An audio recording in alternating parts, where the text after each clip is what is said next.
अस्सलाम वालेकुम। तव्हांजो हर वीडियो ते मां ते तनक़ीद कंदा आहियो, उन बारे सां जज़्बात तव्हां सां ॻाल्हाईंदो। अस्सलाम वालेकुम दोस्तों। सवा मुंहिंजा अहिड़ा दोस्त हो तव्हां जेको तव्हां सारा जे बारे में ग़लति ॻाल्हायो था। कुझु माण्हू अहिड़ा तव्हां आहियो, मूंखे बि तव्हां गारियूं ॾियो था हद खां वधीक, ऐं तव्हां बंदूक बि ॾेखारियो था, चओ था त तव्हांखे इन बंदूक सां मारींदासीं। बाबा तव्हां मारी न सघंदव, अगरि मारियो आहे त पोइ बंदूक ॾेखारियो न, कीअं तव्हां मारियो आहे। भली मारियो, मरणो त आहे।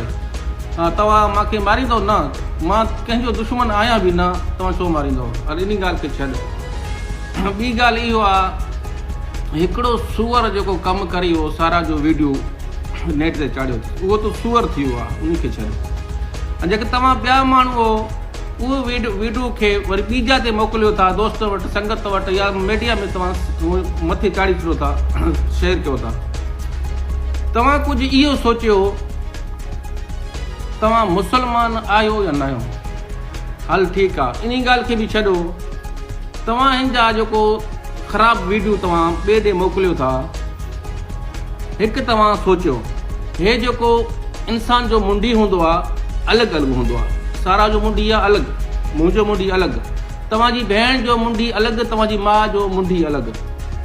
हितां खां वठी हेठि जेको जिस्म आहे उहो तव्हां ॿुधायो।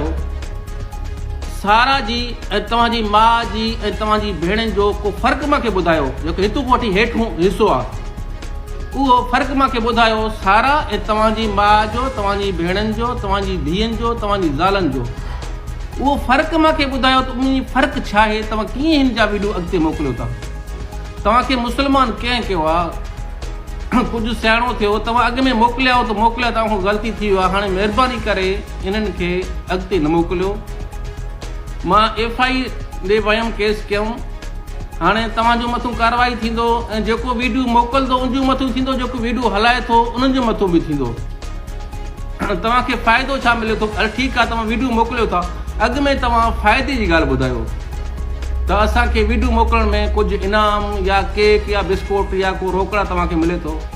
सवाइ गुनाह, सिर्फ़ु तव्हांखे गुनाह मिलंदो, ॿियो कुझु बि न मिलंदो। वधीक सोचियो पाण। हाणे जेको न मोकिलियो बि तव्हांजी महिरबानी थींदो, वीडियो बंदि कयो।